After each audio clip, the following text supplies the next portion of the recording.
Dr. Marko Fonović na odseku za biokemijo, molekularno in strukturno biologijo Instituta Jožef Štefan ste razvili nov pristop za hitro določitev specifičnosti proteaz.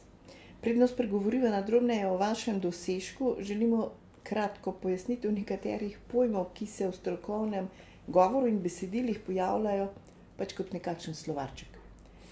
Najprej, kaj je proteaza? Proteaza je encim, ki ima v telesu to funkcijo, da razgrajuje druge encime. In sicer lahko recimo razgrajuje beljakovine, ki jih telo ne potrebuje več, lahko pa tudi beljakovine na nek način procesira, se pravi, jih nekako obreže, tako da spremeni njihovo funkcijo in jih recimo bodisi aktivira ali pa poskrbi, da pridejo v določeno področje celice in tako naprej. Tako da v bistvu proteaze cepijo peptidno vez v proteinih.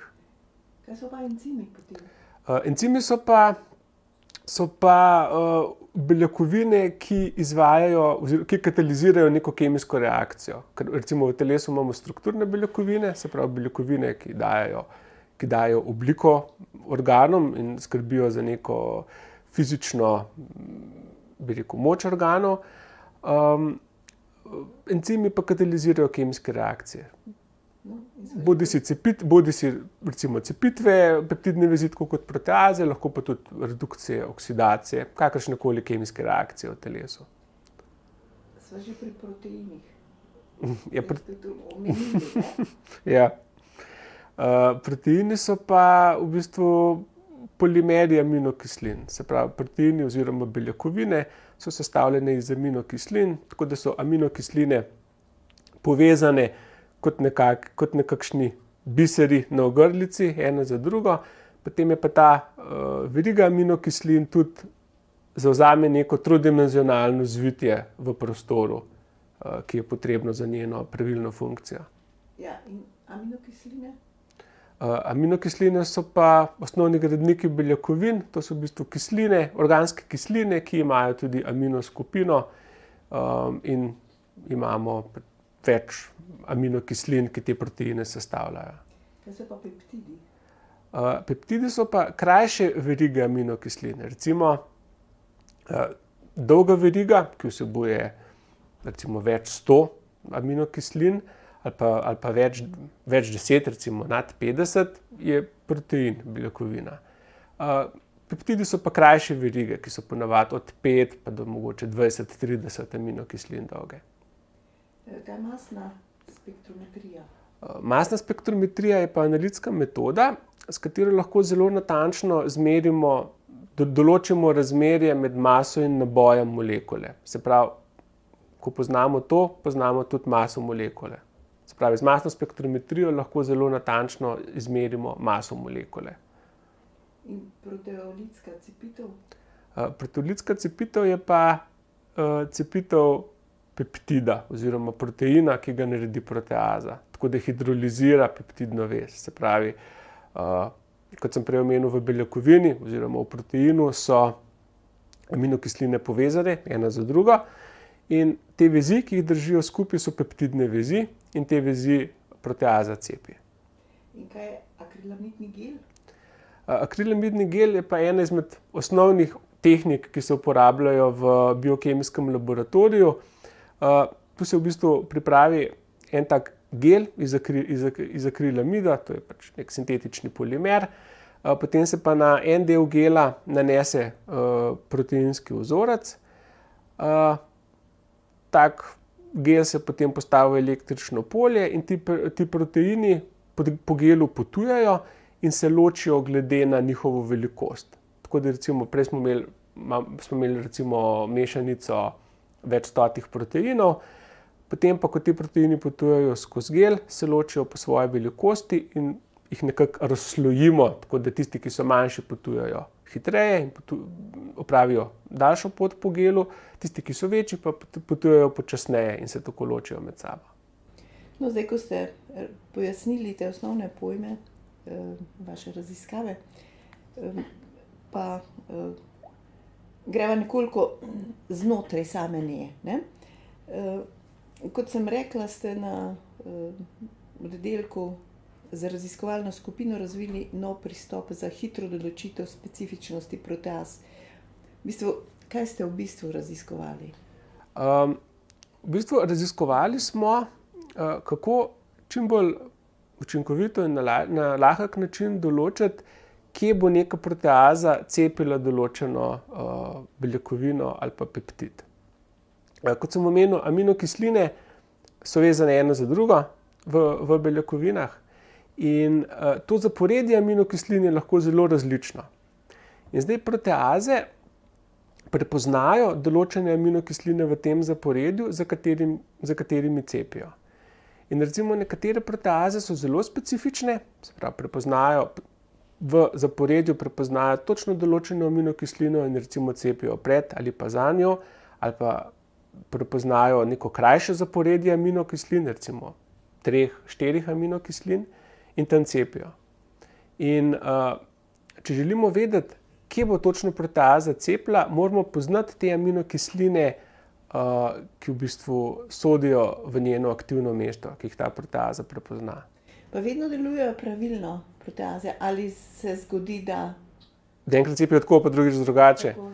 Ne. Vedno vejo, njihova oblika, tam del proteaze, kjer ta cepitev poteče, temu rečemo aktivno mesto, in oblika tega aktivnega mesta je vedno praktično ista. In tako točno določene aminokisline morajo v to aktivno mesto nekako pasati. Je pa tako, da nekatere proteaze so zelo zbirčne, cepijo samo na določenih izbranih mestih, nekatere pa prepoznajo več aminokislin in lahko cepijo veliko bolj pogosto. Pa se ob tem nastaja kakšna težava? V bistvu ne. To je del funkcije proteaz. Recimo tiste, ki imajo vlogo v telesu, da nekako nespecifično razgrajujejo vse beljakovine, za te je evolucijsko dobro, da prepoznajo čim več aminokislin in da nacepijo da cepijo proteine čim bolj pogosto. Tiste proteaze, ki imajo pa neko specifično, neko regulatorno vlogo v telesu, recimo, da morajo aktivirati nek hormon ali pa kaj takega, za te pa je zaželeno, da cepijo točno tam, kjer se bo ta hormon aktiviral, se pravi točno za določeno aminokislino na določenem mestu. In kaj se zgodi, če recimo ta postopek ne gre tako? Če pride do neke motnje v tej funkciji, recimo, če najpogosteje se to zgodi, da je neke proteaze preveč ali pa da je preveč aktivna, lahko pa tudi, da jo je premalo, potem lahko pride do različnih bolezni ali pa različnih patoloških stanj. Recimo razne bolezni, degenerativne bolezni kosti ali pa rak so ponavadi povezane s pretirano aktivnostjo proteaz. Ko proteaze preveč intenzivno cepijo svoje tarče ali pa se recimo nahajajo se recimo v celici transportirajo na napačno mesto in potem začnejo cepiti tiste proteine, katere ne bi cepile. Kako farmacija potem ukrepa recimo v takih primerih? Najpogosteje farmacija razvije neke male organske molekule, inhibitorje, se pravi molekule, ki po obliki sodijo v to aktivno mesto in se lepo te molekule se potem usedejo v to aktivno mesto, se vežejo noter in s tem proteazo inaktivirajo, tako da proteaza ne more več cepiti svojih tarč. No in če je ta uporaba oziroma proizvodnja teh inhibitorjev proteaz pomemben del proizvodnje zdravil, ne, v farmaciji, ste pa vi tu razvili neko novo metodo, ki se razlikuje od zdaj uporabne. V bistvu gre za neko novost, ne? Seveda, v bistvu velik del biotehnološke pa tudi farmacevtske industrije se ukvarja z razvojem takšnih inhibitorjev, ki bi v bistvu prepoznali aktivno mesto proteaze in se specifično vezali noter in tako inhibirali točno določeno proteazo. In ravno zato je treba poznati, katere aminokisline po obliki sodijo v to aktivno mesto, da ga lahko zapolnijo. In do sedaj je bilo na voljo več metodologij. Najpogostejše, nekako zgodovinsko, najbolj uporabljene so bile tako imenovane metode peptidnih knjižnic, ker se v bistvu umetno s kemijsko sintezo naredijo velike knjižnice kratkih peptidov z naključnimi aminokislinami, potem se pa te knjižnice tretira s proteazo in se detektira, katere peptide je proteaza cepila. In potem se na tak način ugotovi, kateri peptidi sodijo pač v to aktivno mesto. Seveda pa v zadnjem desetletju se je pa ravno z razvojem masne spektrometrije se pa zdaj te masno-spektroskopske metode začele nekako do določene mere zamenjevati ta pristop s peptidnimi knjižnicami.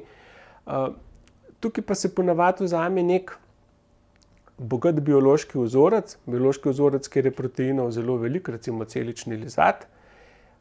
Potem se ga tretira s proteazo, za katero želimo določiti specifičnost. Potem pa določimo, kakšne so mase teh cepljenih produktov in na ta način spet ugotovimo, kje so bili vsi ti proteini, ki so bili v vzorcu cepljeni. A ste ta dosežek naredili recimo samo na vašem oddelku, ali ste se povezovali s kolegi drugih centrov, recimo raziskovalnih? Prav ta dosežek smo dejansko naredili samo na našem odseku.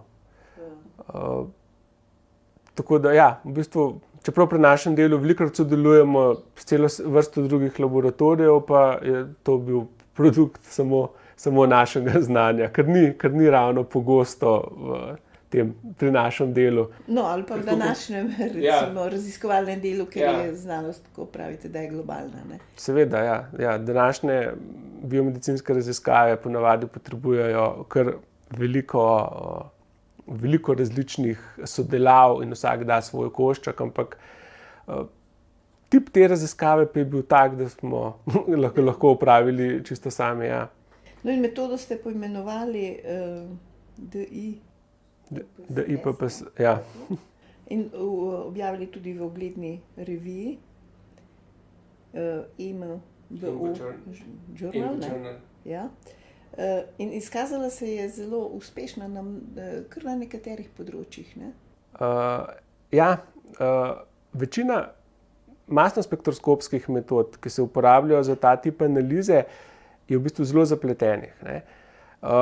Kot sem omenil, se vzame nek kompleksen biološki vzorec, kjer imamo več 100 ali pa več tisoč beljakovin noter, recimo celični lizat, ga tretiramo s proteazo, potem pa moramo ločiti te cepljene dele molekul od tistih, ki so bile že prej.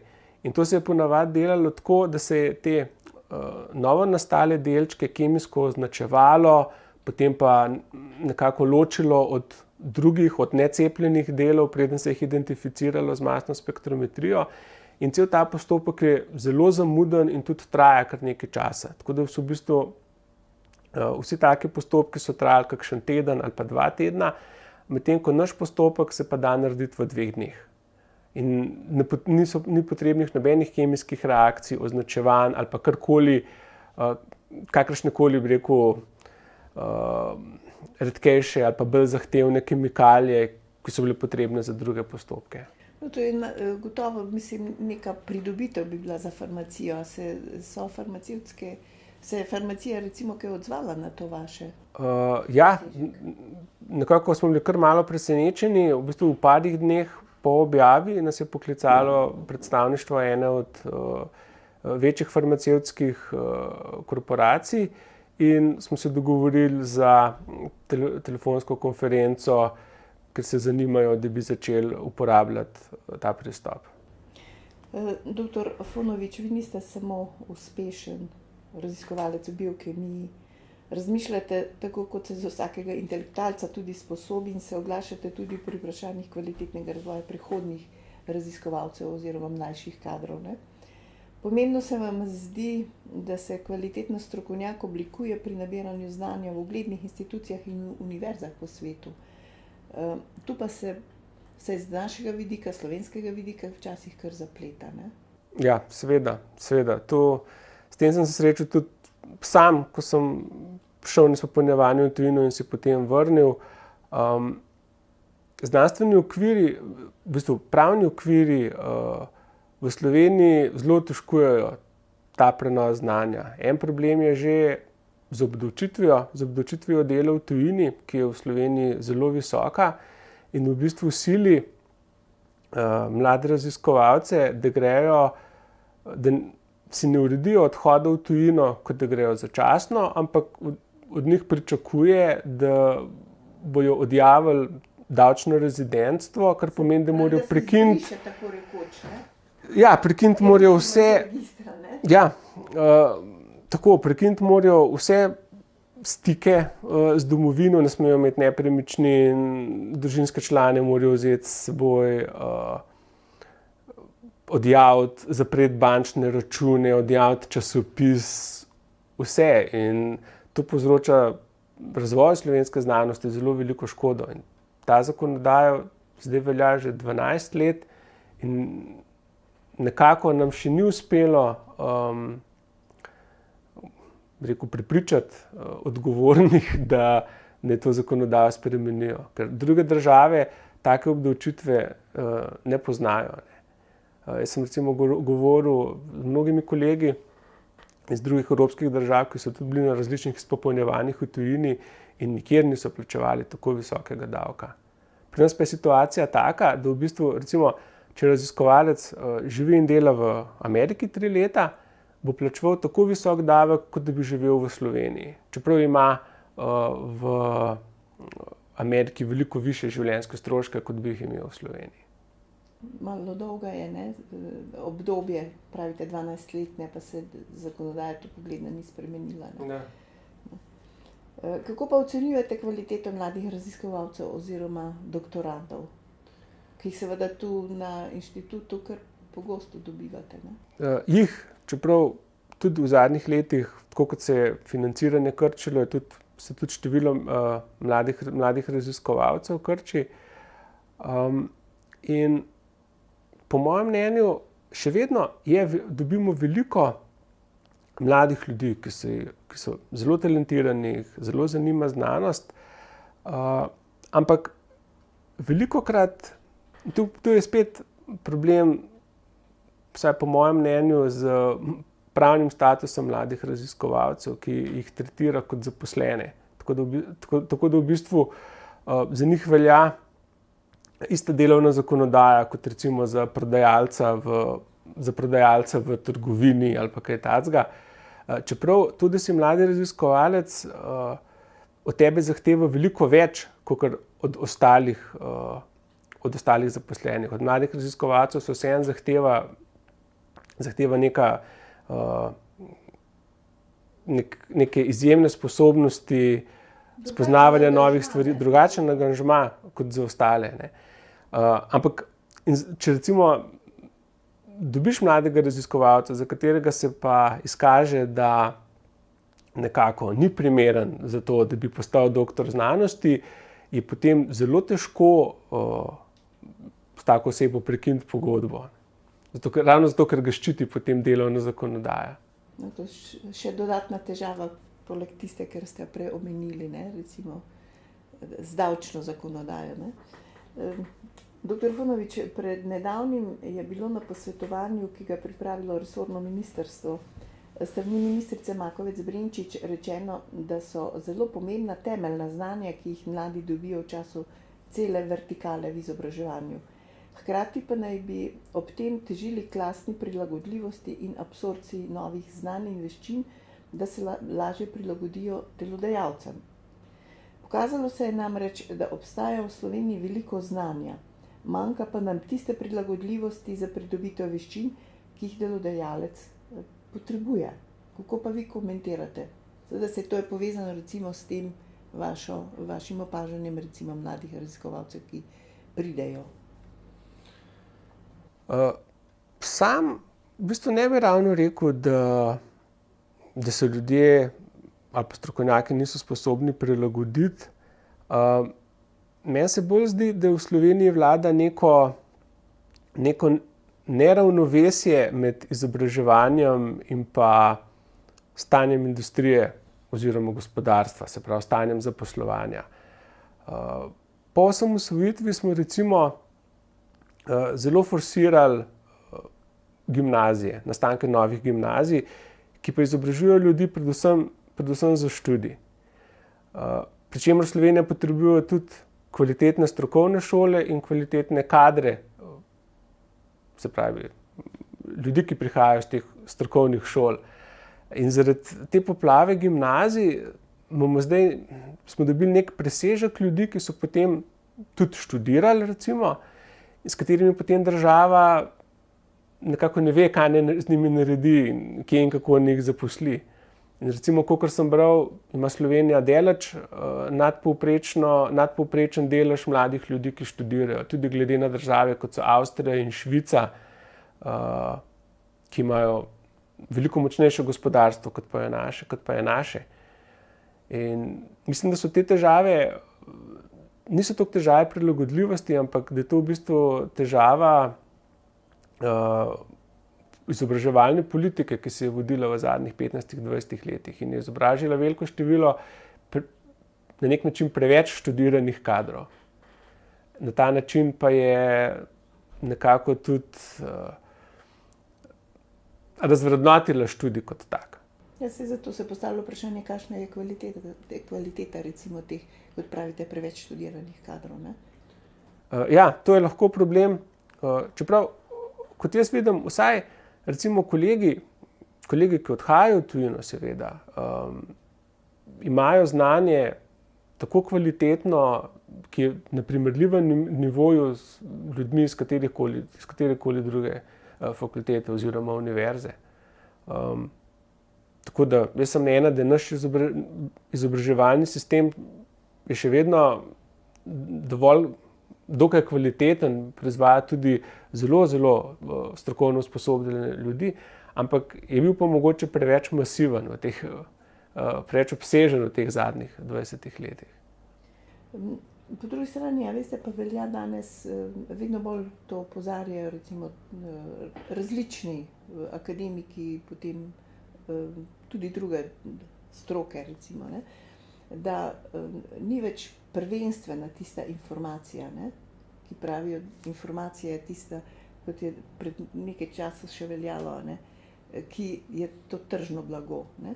Danes bolj na trgu kotirajo ljudje, ki znajo nekaj na novo napraviti, ne.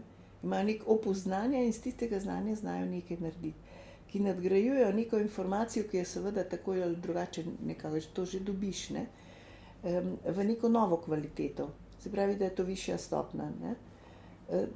Se pravi, da morajo biti inovativni in pa morajo imeti nek dragocen način razmišljanja in so res sposobni uresničevati neke projekte popolnoma na novo, z nekimi drugimi pogledi. Kakšno je vaše mišljenje o tem?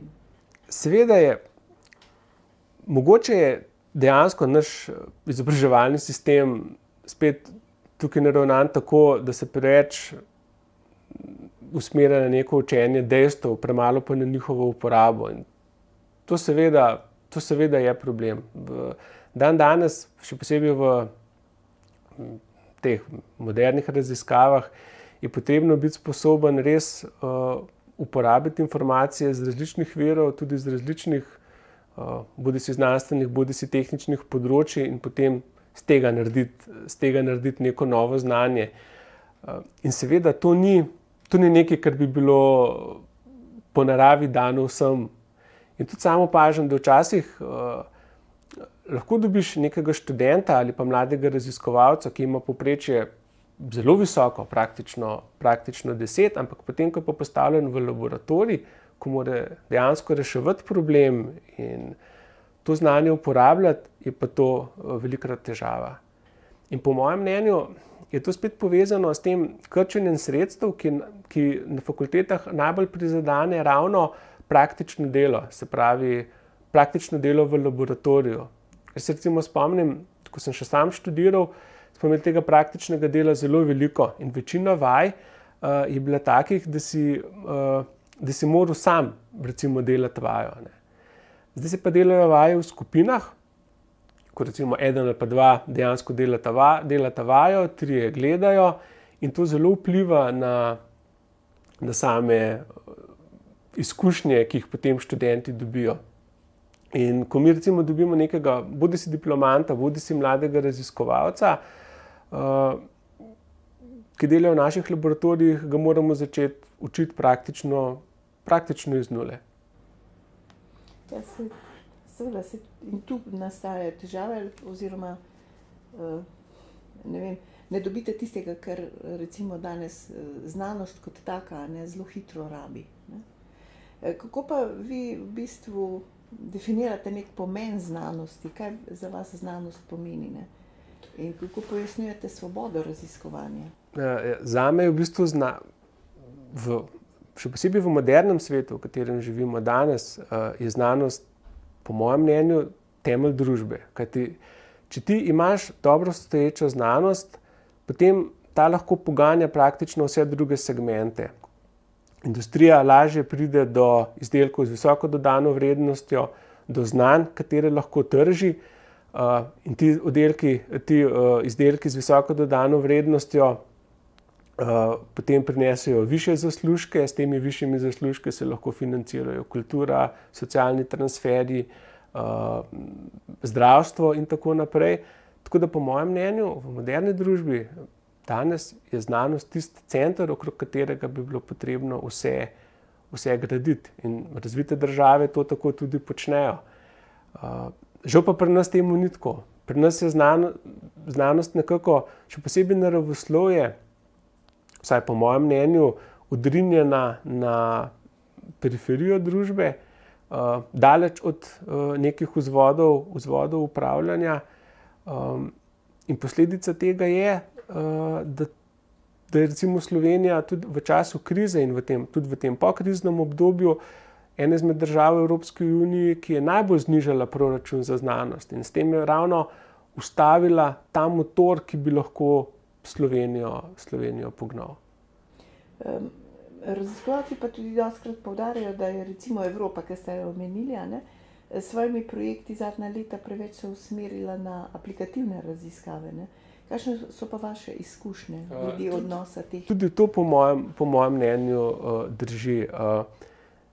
Že na nivoju Slovenije se je v času osamosvojitve nekako še bolj utrdilo prepričanje, da naj znanost servisira gospodarstvo pa industrijo. Ampak v svojem bistvu znanost nikoli ni bila in tudi ne sme biti servis industrije in gospodarstva.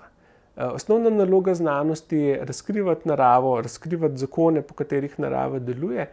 In seveda, zelo pogosto potem pride do sinergije med znanstvenimi odkritji in industrijo in jih industrija lahko uporablja, ampak to pride spontano, takrat, ko industrija prepozna ta odkritja, ki pridejo prav. Nemogoče pa je vedeti, katero odkritje bo recimo pomembno za industrijo čez par let, katero pa čez 50 let. In pri nas v Sloveniji se zelo pogosto govori, češ znanost ne raziskuje samo to, kar industrija potrebuje. In to se mi zdi izjemno napačno in škodljivo prepričanje, ker na ta način znanost nekako kastriramo. Mi ne moremo v trenutku, ko nekaj raziskujemo, vedeti, kakšen pomen bo to imelo za industrijo. Recimo, ko je Faraday odkril električni tok, se takrat nikomur ni sanjalo, kaj vse se bo dalo v prihodnosti z električnim tokom početi. Naloga znanosti je samo, da išče odgovore na to, kako svet in vesolje funkcionirajo. Ne bi pa smela znanost postati nek servis industrije, kar pa se mnogo prepogosto dogaja, tako v Sloveniji kot na nivoju Evropske unije.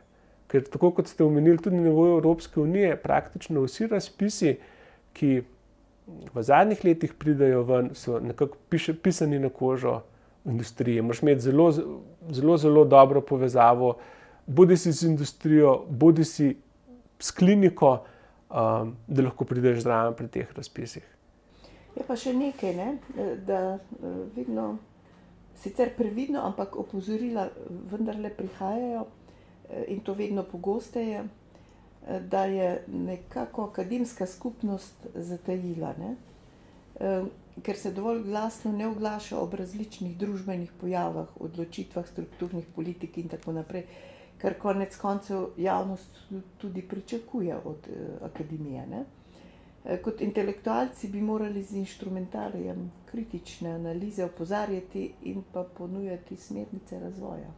To je absolutno res. In mogoče je del krivde na sami intelektualni oziroma akademski skupnosti, da se ne oglaša dovolj pogosto, ampak mislim, da je pa vsaj del krivde na nek način tudi na medijih samih, ki jih za mnenja ne vprašajo dovolj pogosto. Čeprav na raznih srečanjih z novinarji sem recimo pogosto slišal, da bi oni že vprašali, ampak da velikokrat tudi akademiki nočejo ravno se izpostavljati v takih stvareh. Ampak po mojem mnenju tega vsaj pri nas absolutno premalo. Premalokrat se strokovnjake sprašuje tudi o temah, na kjer se le-ti dejansko spoznajo. In recimo, en tak primer je bil tudi pri sprejemanju zakonodaje o GSO-jih v Sloveniji, ko je nekako vlada na krilih javnega mnenja sprejela neko odločitev, ki je bila v popolnem nasprotju s celotno stroko. Tako da dejansko bi bilo potrebno večkrat, stroka bi se morala večkrat oglašati. Se mi pa zdi, da bi tudi mediji, pa tudi politika morali dati več prostora stroki v takih razpravah. No, je pa res, da ste po drugi strani raziskovalci danes sila obremenjeni. Prvič imate velike boje za ta raziskovalna sredstva, po drugi strani ste pa vedno bolj pod pritiskom teh mednarodnih objav oziroma teh revij, ki z visokim faktorjem citiranosti, ne. Zadnje čase pa se je predvsem v mednarodnih publikacijah so se pojavili kritični zapisi o takem arbitriranju, seveda s vprašanjem, kdo ima od takih objav največ koristi. Ste kdaj razmišljali o tem? Ja, objavljanje je na nek način se počasi tudi izrojeva, če se že ni izrodilo, ravno tudi zaradi teh obsedenosti z impact faktorjem in zaradi tega pritiska, da moraš kot raziskovalec objavljati čedalje več in čedalje več. Tukaj je po eni strani na tem področju težko reči, kaj bi bilo najbolj prav. Seveda je prav, da so neka merila, katere objave so kvalitetne in katere niso, ampak vsaj pri teh revijah, ki imajo zelo visoke impact faktorje, pa potem revije same naredijo neko zaprto zanko, tako da recimo jaz sem večkrat nekako neuradno slišal od editorjev, da recimo v zelo dobrih revijah seveda dajo prednost dobrim člankom, ki prihajajo z dobrih univerz. Tako, ja, v revijah, ki visoko kotirajo po impact faktorju, dajo prednost raziskavam iz uglednih univerz, zato so potem te univerze še bolj ugledne in potem še več objavljajo v teh revijah in potem postane neka taka zaključena zanka. Istočasno pa seveda morajo biti neka merila, po katerih bi se vedelo, katere revije so bolj kvalitetne in katere manj, ker še posebej v zadnjih letih imamo veliko poplavo teh raznih predatorskih oziroma kvazi znanstvenih revij, ki recimo objavljajo vse povprek raziskave, ne da bi prišlo do nekega peer reviewja, se pravi tega, da bi jih strokovnjaki pregledali in ocenili.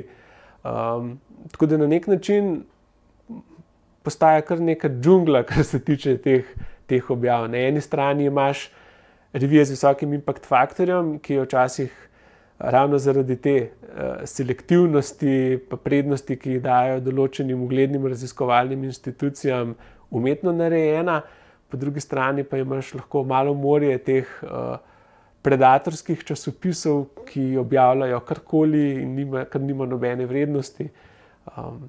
Tako da to je zares velik problem. In predvsem pa ta pritisk tega, da moraš objavljati pogosto in da moraš objavljati velikokrat, dejansko lahko že škodi tudi kvaliteti raziskovalnega dela, ker se pri svojem delu enostavno nimaš časa res posvetiti svoji raziskavi. Jaz sem recimo pred nekaj leti prebral izjavo enega od Nobelovih nagrajencev, ki so bili na vrhu svojih, ne spomnim se točno, kdo je to bil, ki so bili na vrhu svojega, bi rekel, poklicnega dela tam v 50-ih, 60-ih letih, in on je rekel, da on je v celi karieri objavil 3 članke in da danes v razmerah, ki vladajo v znanosti zdaj, niti pod razno ne bi mogel biti uspešen in priti do Nobelove nagrade. In seveda, v raziskovalnem delu je pritiskov kar veliko. Ena stvar je, da moraš delati v laboratoriju, potem, ko si starejši raziskovalec, moraš tudi voditi enega ali nekaj študentov, istočasno moraš spremljati literaturo, se potegovati za denar, kar je v zadnjih letih čedalje težje dobiti dovolj sredstev, da bi lahko raziskoval. In seveda ti potem ne ostane veliko časa potem še za recimo neke družbene angažmaje, se pravi za ukvarjanje, za popularizacijo svojega dela v medijih in pa za recimo to, da se oglašaš o kakšnih situacijah v družbi, ko bi se bilo vedno potrebno oglasiti. No, še samo vprašanje na to vaš dosežek, to vašo raziskavo. Jo boste naprej peljali? Da ste s tem zaključili, vaša raziskovalna skupina? Ne, imamo še nekaj vprašanj, na katere bi radi odgovorili. In sicer radi bi ta raziskava, ta metoda, kakršna je zdaj, omogoča to profiliranje specifičnosti, in mi bi v bistvu radi bi se bolj pomaknili v smer določevanja cepitvenih mest in vivo, se pravi dejansko v organizmih. Recimo pri tej metodi moramo vse proteine razvijamo, preden jih cepljamo. Mi pa radi bolj šli še v to smer, da bi probali cepiti proteine, ki so v nativni obliki, se pravi, ki so zviti taki, kakršni so dejansko v telesu, in da bi lahko tudi fiziološke substrate identificirali z njo. To se mi zdi, da je nekako logičen naslednji korak.